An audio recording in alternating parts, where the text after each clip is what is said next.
قرآن پاک کا مطالعہ کرے تو انبیاء علیہم الصلاۃ والسلام کے معمولات کے اندر بھی آپ کو دعا بڑی کثرت کے ساتھ ملے گی، خاص طور پہ پریشانی میں، تکلیف میں، بیماری میں، مصیبت میں۔ حضرت ایوب علیہ الصلاۃ والسلام کا واقعہ قرآن پاک کے اندر موجود ہے کہ ایوب علیہ الصلاۃ والسلام کو بیماری آ پہنچی اور اس بیماری نے آپ کو تکلیف دی اور بڑے لمبے عرصے تک تکلیف دی اور لوگ آپ کو چھوڑ کے چلے گئے۔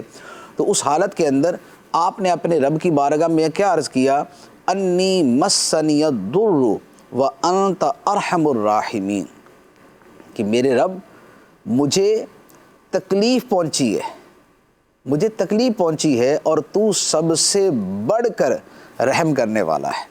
تو آپ نے جب یہ دعا کی تو الحمدللہ اس کے بعد پھر آپ کی وہ مصیبت دور ہو گئی۔ اللہ تعالیٰ نے فرمایا اس زمین پہ اپنا پاؤں مارو، ارکض برجلک ھذا مغتسل بارد و شراب، یہاں پر اپنا پاؤں مارو تو یہ چشمہ جاری ہو گیا، اور چشمہ جو ہے وہ نہانے کا اور پینے کا اور ٹھنڈا اور شیریں اور بڑا خوبصورت چشمہ تھا۔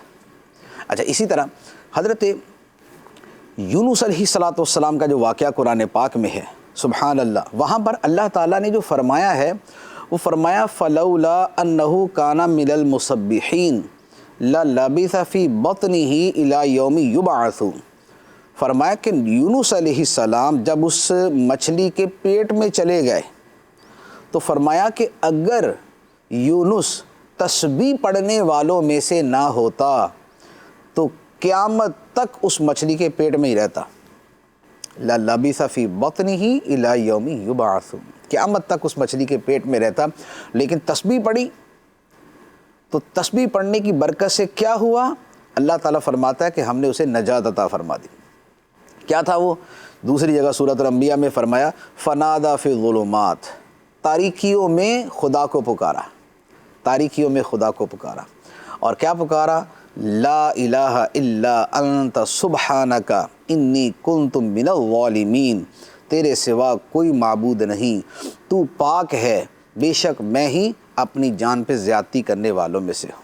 تو جب آپ نے یہ دعا کی تو اللہ تعالیٰ فرماتا ہے کہ ہم نے اس کی پکار کو سنا، یونس کی پکار کو سنا اور اسے غم سے نجات عطا فرمائی، وَنَجَّيْنَاهُ مِنَ الْغَمِّ، اور ہم نے یونس کو غم سے نجات عطا فرما دی، اور فرمایا وَكَذَلِكَ نُنْجِي الْمُؤْمِنِينَ، اور ایسے ہی ہم مومنوں کو نجات عطا فرماتے ہیں۔ تو یہ جو تسبیح ہے، یہ آیت کریمہ جسے کہا جاتا ہے لا الہ الا انت سبحانک انی کنت من الظالمین، یہ بہت پیاری تسبیح ہے کہ جس پہ اللہ تعالیٰ نے باقاعدہ قرآن کے اندر بیان فرمایا کہ اس کی برکت سے حضرت یونس علیہ السلام کو اس غم سے، پریشانی سے نجات عطا فرمائی، اور مومنوں کو بھی ہم ایسے ہی نجات عطا فرمائیں۔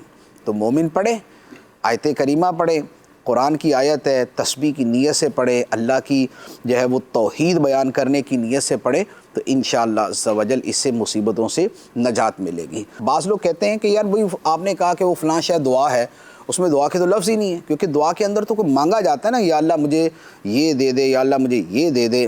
تو یہ جو تسبیح ہے لا الہ الا انت سبحانک انی کنت من الظالمین، اس کے اندر الفاظ نہیں ہیں باقاعدہ کہ کچھ مانگا گیا ہو، اس میں صرف اتنا فرمایا گیا کہ تیرے سوا کوئی معبود نہیں، تو پاک ہے، میں زیادتی کرنے والوں میں سے ہوں، بس۔ اب لیکن چونکہ خدا کو پکارا، خدا کا نام لیا، خدا کا ذکر کیا، تو الٹیمیٹلی اس کے پیچھے یہی تھا کہ اس میں خدا سے مدد مانگی جا رہی ہے۔ تو جیسے ہم نے پچھلی مرتبہ بھی ذکر کیا تھا نا کہ اذان جو ہے وہ کیا ہے؟ اللہ کا ذکر ہے، اللہ اکبر اللہ اکبر اللہ اکبر اللہ اکبر، اس آخر میں لا الہ الا اللہ۔ تو یہ جو اللہ کا ذکر ہے اس کے پیچھے بیسیکلی اللہ تعالیٰ سے مدد مانگی گئی ہے۔ تو اب وہ اذان کی صورت میں ہو یا وہ کسی اور صورت میں ہو،